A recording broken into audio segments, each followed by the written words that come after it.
Le château se dressait fièrement au cœur de la campagne bordelaise, sa silhouette majestueuse baignée dans une lumière dorée alors que le soleil déclinait. Entouré de vignes s'étendant à perte de vue, ce lieu dégageait une sérénité qu'aucun de nous n'aurait osé troubler. La façade, ornée de pierres anciennes et de volets aux teintes bordeaux, semblait figée dans le temps, offrant une toile de fond parfaite pour ce week-end que ma femme, Sophie, avait organisé. Je m'appelle Julien, 38 ans, œnologue passionné et, comme le disait souvent Sophie, un romantique incurable. Nous avions décidé d'inviter quelques amis proches pour célébrer notre anniversaire de mariage, une décennie à partager la même vie. Parmi eux, il y avait Louise, la meilleure amie de Sophie. Avec ses yeux d'un vert profond et son sourire presque insolent, Louise possédait une assurance qui me fascinait autant qu'elle me déstabilisait. Lorsque Sophie avait annoncé que Louise serait des nôtres, j'avais senti une pointe d'hésitation dans sa voix. Elle savait bien sûr que Louise et moi avions eu nos moments de tension, rien de concret, rien de prononcé, mais il y avait quelque chose d'indéfinissable dans les regards échangés, une vibration discrète mais bien réelle. Le premier soir, l'ambiance était détendue. Nous dînions dans la grande salle à manger, autour d'une table massive en bois où des chandeliers jetaient une lumière vacillante sur nos visages. Sophie riait avec ses amis, leur racontant les anecdotes habituelles. Louise, assise à ma gauche, semblait étrangement silencieuse, ses doigts jouant avec la tige de sa coupe de vin. Par moments, je sentais son regard sur moi, mais chaque fois que je levais les yeux, elle détournait les siens, feignant l'indifférence. « Julien, tu rêves !» lança Sophie en riant, interrompant mes pensées. « Hein ? Oh, désolé. »« Perdu dans mes idées, » répondis-je en me redressant. « On parlait de visiter la cave demain matin. Tu ne crois pas qu'on devrait attendre que tout le monde soit là ?» proposa-t-elle. « Oui, bien sûr. Il y a des bouteilles que je veux absolument montrer à nos invités, » ajoutai-je en souriant. Louise, à cet instant, eut un sourire discret, presque imperceptible. Son regard glissa brièvement vers moi, mais il était lourd d'une promesse que je ne pouvais déchiffrer. J'essayais de me convaincre que ce n'était rien, que ce n'était que le fruit de mon imagination. Pourtant, quelque chose en elle ce soir-là semblait différent, plus déterminé, comme si elle jouait un rôle qu'elle avait soigneusement préparé. Plus tard dans la soirée, après que tout le monde se soit retiré, je descendis dans la cave pour m'assurer que tout était prêt pour la visite du lendemain. Le froid de l'endroit m'enveloppa immédiatement, une fraîcheur typique des lieux où les vins mûrissent lentement, à l'abri de la lumière et du bruit. Les étagères en bois massif croulaient sous des bouteilles aux étiquettes prestigieuses, et le simple fait d'être entouré de ce trésor me procurait un plaisir presque enfantin. Alors que je vérifiais une rangée de bouteilles, j'entendis des pas derrière moi. Le bruit, léger mais distinct, résonnait sur le sol en pierre. Je me retournai m'attendant à voir Sophie, mais c'était Louise. Elle se tenait là, un verre à la main, ses cheveux blonds, lâchés retombant sur ses épaules, un sourire énigmatique au coin des lèvres. « Je te dérange ?» demanda-t-elle, d'un ton presque trop léger. « Non, enfin je voulais juste m'assurer que tout était en ordre pour demain, » répondis-je en essayant de paraître décontractée. « C'est magnifique ici, » murmura-t-elle en regardant autour d'elle, comme si elle ignorait ma réponse. Elle s'approcha lentement, laissant ses doigts effleurer les étagères. Elle semblait hypnotisée par l'endroit, ou peut-être était-ce simplement une façon d'éviter mon regard. Mais lorsque ses yeux rencontrèrent enfin les miens, il n'y avait plus d'échappatoire. Ils étaient intenses, perçants, comme s'ils cherchaient quelque chose en moi que je n'étais pas sûre de vouloir montrer. « Sophie dort déjà, tu sais, » dit-elle soudain, brisant le silence. « Oh, bien, elle doit être fatiguée, » répondis-je maladroitement, détournant les yeux pour échapper à cette tension grandissante. Mais Louise ne bougea pas. Elle était toujours là, près de moi, si proche que je pouvais sentir le parfum subtil qui émanait d'elle, un mélange de jasmin et de musc. Ma gorge se serra et je sentis mon cœur battre plus vite. Il y avait quelque chose d'irréversible dans l'air, une tension palpable que je ne savais pas comment désamorcer. « Tu as toujours été doué pour choisir les bons vins, » murmura-t-elle en s'approchant encore plus. « Tu sais comment capturer l'essence de ce qui est précieux. Ces mots résonnaient avec une double signification que je ne pouvais ignorer. J'ouvris la bouche pour répondre, mais avant que je ne puisse dire quoi que ce soit, elle posa une main légère sur mon avant-bras, son geste à la fois intime et calculé. « Louise, qu'est-ce que tu fais ?» murmurai-je, ma voix à peine audible. Elle ne répondit pas immédiatement. Ses doigts glissèrent lentement le long de mon bras, s'arrêtant juste au niveau de ma main. Puis, avec un sourire énigmatique, elle leva son verre et le fit doucement teinter contre une bouteille à proximité. « Juste savourer le moment, répondit-elle enfin, ses yeux ne quittant pas les miens. Le tintement du verre résonna dans le silence de la cave, un son cristallin qui sembla suspendre le temps. Louise se tenait toujours près de moi, si proche que je pouvais sentir la chaleur de son souffle contre ma peau. Mon esprit vacillait entre l'envie de mettre fin à cette scène étrange et une curiosité troublante que je n'osais pas m'avouer. « Louise, commençai-je, cherchant mes mots.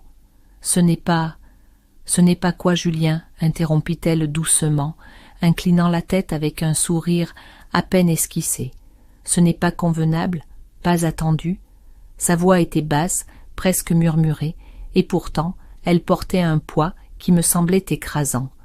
Elle jouait avec un éclat de malice dans les yeux, comme si elle savait parfaitement ce qu'elle faisait et qu'elle avait déjà anticipé chacune de mes réactions. « Sophie est endormie, termina-t-elle pour moi, d'un ton qui semblait à la fois détaché et plein de sous-entendus.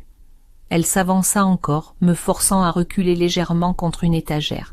Les bouteilles vibrèrent légèrement sous le choc de mon dos et je me sentis piégé, pris dans une situation où toutes les issues semblaient périlleuses. « Écoute, Louise, tu devrais peut-être… »« Je devrais peut-être quoi, Julien ?» demanda-t-elle en posant doucement son verre sur l'une des étagères. Ses mains vinrent se croiser derrière son dos et elle inclina légèrement la tête, adoptant une posture faussement innocente. Mais ses yeux racontaient une toute autre histoire, une histoire d'assurance, de contrôle et de désir qu'elle n'avait pas l'intention de cacher. « Rentrez », terminai-je enfin, ma voix rauque, le souffle court. Elle rit doucement, un rire discret, presque moqueur, qui sembla amplifier la tension entre nous. « Je suis déjà là », répondit-elle simplement, ses mots enveloppés d'une douceur venimeuse. Le silence retomba, comme une chape de plomb, et pendant un instant, aucun de nous ne bougea. Louise finit par briser ce calme oppressant en se penchant légèrement en avant, réduisant encore la distance entre nous. « Julien, murmura-t-elle, ses yeux fixés dans les miens, pourquoi résistes-tu ? Je n'avais aucune réponse à cette question, ou plutôt je refusais de la formuler. Tout en moi hurlait que je devais m'éloigner, que je devais retrouver la lumière du château et la normalité de ma vie. Mais une autre part, plus sombre, plus enfouie, s'accrochait à ce moment avec une intensité coupable. « Ce n'est pas ce que tu penses, » murmurai-je enfin, un mensonge à moitié destiné à moi-même. Elle sourit à nouveau, un sourire qui trahissait une certitude implacable. « Vraiment ?» demanda-t-elle doucement, levant une main pour effleurer la manche de ma chemise. « Alors pourquoi ne bouges-tu pas ?» Je déglutis avec difficulté, mes pensées tourbillonnant dans un chaos incontrôlable. Mon corps semblait figé, incapable de répondre à ce que ma raison exigeait. Louise, en revanche, n'hésita pas. Elle laissa sa main glisser de ma manche jusqu'à mon poignet, puis elle s'arrêta, attendant peut-être un mot ou un geste de ma part. Mais je ne dis rien, et mon silence fut tout ce dont elle avait besoin. Elle franchit alors la dernière barrière entre nous, sa main, trouvant la mienne, avec une lenteur presque calculée. Son toucher était léger, mais il portait une intensité qui me troubla profondément. « Louise » soufflai-je, dans une tentative désespérée de reprendre le contrôle. « Chut » fit-elle doucement, portant un doigt à ses lèvres comme pour m'intimer de me taire. Son regard ne quittait pas le mien, et dans cette fraction de seconde je compris que nous avions déjà franchi une ligne. Peut-être que ce moment avait été inévitable dès le départ, une collision lente et silencieuse que nous n'avions jamais voulu reconnaître. Mais avant que je puisse dire ou faire quoi que ce soit, un bruit résonna au sommet des escaliers, un craquement léger, mais suffisant pour nous figer tous les deux. Louise s'écarta d'un pas, récupérant son verre avec une nonchalance feinte, et je me tournai vers l'origine du son. « Julien ?» La voix de Sophie, légèrement endormie, descendit dans la cave. « Ici, répondis-je, ma voix plus forte que je ne l'aurais voulu. » Quelques secondes plus tard, Sophie apparut dans l'encadrement de la porte, son peignoir blanc contrastant avec l'obscurité environnante. Elle regarda tour à tour Louise et moi, et même dans son état de semi-éveil, je pus voir une lueur de curiosité traverser son regard. « Qu'est-ce que vous faites ici ?» demanda-t-elle en bâillant légèrement. « Je voulais juste voir les bouteilles que Julien avait mises de côté pour demain, » répondit Louise, son ton léger et parfaitement naturel. « Il a bon goût, tu sais. » Sophie sourit, visiblement satisfaite par cette explication. « Et toi, chérie ?» ajouta-t-elle en se tournant vers moi. « Juste une dernière vérification, » mentis-je en haussant les épaules. Sophie ne sembla pas remarquer la tension dans l'air.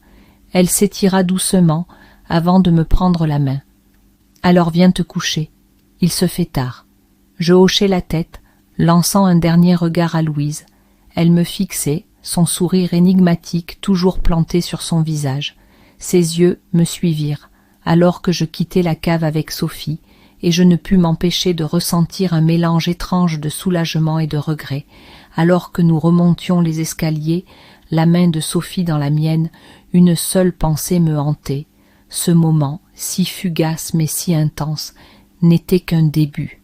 Le lendemain matin, le château s'éveilla lentement sous les premiers rayons de soleil.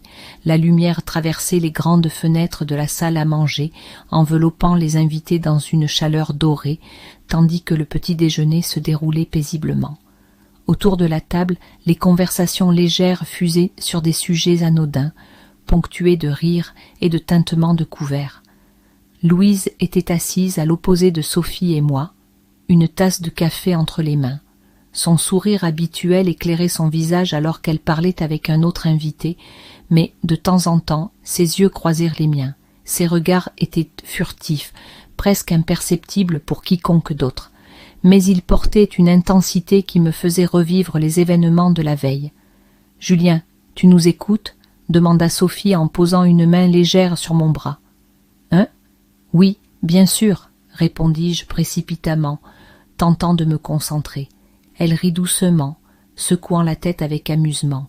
Je disais qu'après la visite de la cave, on pourrait tous aller se promener dans les vignes. Il fait tellement beau aujourd'hui. Excellente idée, approuvai-je, ma voix un peu trop enthousiaste. Sophie hocha la tête, satisfaite, avant de retourner à sa conversation. Louise, elle, continua à me fixer un instant de plus, un léger sourire au coin des lèvres. Je détournai le regard, mais le nœud dans ma poitrine persistait. Plus tard dans la matinée, nous descendîmes dans la cave pour la visite tant attendue. Sophie, radieuse dans une robe légère, guidait joyeusement nos amis, expliquant l'histoire du château et de ses vins comme si elle avait passé sa vie ici. Les invités l'écoutaient attentivement, posant des questions, riant à ses anecdotes. Je suivais en arrière-plan, veillant à ce que tout le monde soit à l'aise. Louise marchait à mes côtés, silencieuse mais attentive, ses mains croisées devant elle. La fraîcheur de la cave semblait amplifiée par sa proximité, chaque pas qu'elle faisait résonnant dans ma tête comme un rappel de la veille. Lorsque nous arrivâmes devant l'une des rangées les plus prestigieuses, Sophie s'arrêta pour présenter une bouteille en particulier.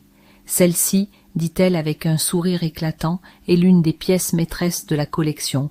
Julien peut vous en dire plus, c'est son domaine après tout. Tous les regards se tournèrent vers moi, je déglutis, tentant de me concentrer. Bien sûr, répondis-je en attrapant la bouteille. Ce château Margaux 1990 est une véritable légende, une année exceptionnelle pour le Bordelais, alliant puissance et élégance. Je continuai mon explication, retrouvant peu à peu ma confiance. Les invités semblaient captivés, posant des questions techniques auxquelles je répondais avec enthousiasme. Pourtant, tout au long de mon discours, je sentais les yeux de Louise sur moi. « Impressionnant », murmura-t-elle finalement lorsque tout le monde se dispersa pour explorer les autres recoins de la cave. « Merci », répondis-je en évitant son regard, mon ton volontairement neutre. « Tu es vraiment dans ton élément ici, Julien. C'est fascinant de te voir parler avec autant de passion. »« C'est mon métier, » répondis-je, tentant de clore la conversation. Mais Louise n'était pas du genre à abandonner si facilement.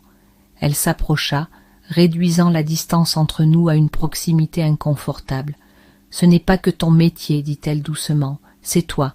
Tu es quelqu'un qui aime contrôler chaque détail, chaque saveur. » Elle laissa ces mots planer, ses yeux brillants d'un éclat malicieux. Avant que je ne puisse répondre, Sophie revint avec le groupe, un grand sourire illuminant son visage. « On continue » lança-t-elle joyeusement. Je hochai la tête, attrapant une autre bouteille pour la présenter, mais mon esprit était ailleurs. Plus tard dans la journée, après une longue promenade dans les vignes, nous rentrâmes au château. Sophie proposa une sieste avant le dîner, et nos invités se dispersèrent dans leurs chambres respectives. Je restai un instant dans le salon, contemplant le paysage par la fenêtre, lorsque j'entendis des pas derrière moi. « Tu sembles préoccupée, » dit la voix de Louise. Je me retournai pour la trouver appuyée contre l'encadrement de la porte, ses bras croisés. Elle portait une tenue légère qui accentuait sa silhouette, et ses cheveux blonds encadraient tant son visage avec une élégance déconcertante. « Pas du tout, répondis-je, mais ma voix manquait de conviction. Elle avança lentement, s'arrêtant à quelques mètres de moi. « Hier soir dans la cave, ce n'était pas rien, Julien. Ne prétends pas que c'était le cas. » Je la fixai, mon cœur s'accélérant. « Louise, il n'y a rien à dire. Ça n'a aucune importance. » Elle sourit, un sourire à la fois amusé et incrédule. « Aucune importance, tu es sûre ?» demanda-t-elle doucement, son ton chargé de sous-entendu. Je fis un pas en arrière, cherchant à regagner un semblant de contrôle. « Louise, arrête, murmurai-je, ma voix presque suppliée. Elle s'avança encore, franchissant l'espace qui nous séparait. « Pourquoi devrais-je arrêter? Tu n'as jamais eu envie de quelque chose que tu ne pouvais pas avoir ?» Ces mots frappèrent comme une décharge, éveillant en moi une lutte intérieure que je n'arrivais pas à contenir. « Sophie pourrait entrer à tout moment, » dis-je, tentant une dernière fois de mettre fin à cette conversation. Mais Louise n'était pas intimidée. Elle se tenait là, sûre d'elle, et dans ses yeux, je voyais une détermination qui me terrifiait autant qu'elle me fascinait. Le dîner se passa dans une ambiance conviviale, mais pour moi, chaque sourire, chaque rire sonnait faux. Louise semblait parfaitement à l'aise, discutant avec Sophie et les autres comme si de rien n'était. Pourtant, à chaque fois que nos regards se croisaient, je sentais ce poids invisible entre nous, une tension insupportable qui ne faisait que croître. Ce soir-là, alors que tout le monde était de nouveau monté se coucher, je restai seule dans le salon. La lumière tamisée des lampes donnait une atmosphère feutrée à la pièce, et je m'enfonçai dans un fauteuil, espérant que l'isolement m'apporterait un semblant de paix. Mais lorsque j'entendis des pas approcher, mon cœur s'alourdit. « Encore debout ?» demanda Louise en apparaissant dans l'encadrement de la porte, son ton léger, mais chargé d'une signification qui me glaça. Je ne répondis pas, mes doigts serrant instinctivement la coudoir du fauteuil. Elle entra, referma doucement la porte derrière elle et s'approcha avec une lenteur calculée. « Nous devons parler, murmura-t-elle, sa voix emplie de cette douceur qui me désarmait à chaque fois. Le silence dans le salon était lourd, chaque seconde s'étirant comme un élastique prêt à céder. Louise avançait lentement, ses pas résonnant à peine sur le parquet ciré. Elle s'arrêta à quelques mètres de moi, ses bras croisés, son regard planté dans le mien. « Julien, murmura-t-elle, pourquoi tu te bats contre ça ?» Je me levai brusquement, espérant qu'un mouvement rapide briserait la tension, mais, au lieu de partir, je me retrouvai debout face à elle, mon cœur battant si fort que j'étais sûre qu'elle pouvait l'entendre. « Louise, ça suffit. Ce jeu doit s'arrêter, » déclarai-je, ma voix plus ferme que je ne le pensais. Elle haussa un sourcil amusé. « Un jeu ? Tu penses que c'est ce que je fais ?» Elle fit un pas vers moi, réduisant l'espace déjà minuscule qui nous séparait. Sa voix baissa d'un ton devenant presque un murmure. « Dis-moi, Julien, est-ce vraiment ce que tu ressens, que je joue avec toi ?» Je déglutis, cherchant les mots. « Ce que je ressens n'a pas d'importance, » répondis-je finalement.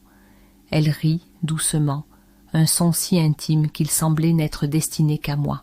« Tout l'important c'est là, justement, » rétorqua-t-elle.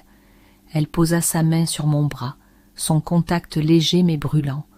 Instinctivement, je reculai d'un pas, mais elle ne bougea pas. Elle me fixait avec une intensité déstabilisante, son sourire énigmatique toujours accroché à ses lèvres. « Sophie est ma femme, Louise, lançai-je finalement, ma voix empreinte de désespoir. Et elle le sera toujours, répondit-elle calmement, mais ce qu'il y a entre nous, tu ne peux pas l'ignorer, pas après ce qui s'est passé dans cette cave. » Ces mots résonnaient en moi comme un rappel cruel de la ligne invisible que nous avions déjà franchie.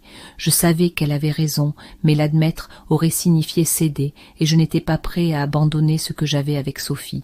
C'était une erreur, dis-je finalement. Rien de plus. Une erreur? Elle secoua la tête, son sourire s'effaçant légèrement. Alors pourquoi tu es incapable de me regarder dans les yeux sans détourner le regard?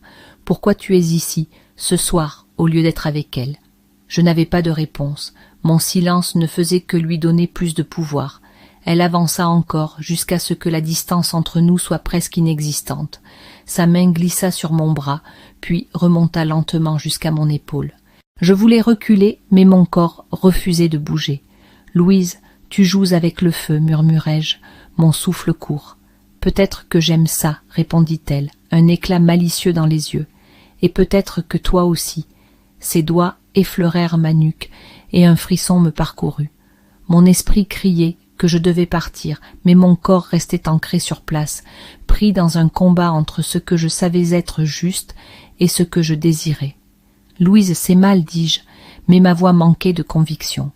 Elle sourit à nouveau, un sourire teinté de triomphe. « Ce qui est mal, c'est de mentir à toi-même, Julien. » Et avant que je ne puisse répondre, elle se pencha, ses lèvres effleurant les miennes avec une douceur qui me désarma complètement. Ce n'était pas un baiser passionné ou impulsif, mais un geste lent, calculé, presque tendre. Une invitation à franchir une ligne qui, au fond de moi, je savais déjà dépasser. Je fermai les yeux, luttant contre l'attraction irrésistible de ce moment. Mais il était trop tard. Quand ses lèvres retrouvèrent les miennes, c'était moi qui avais comblé l'espace entre nous, c'était moi qui avais répondu. Le baiser s'intensifia rapidement, chaque seconde amplifiant la tension qui avait couvé pendant des jours.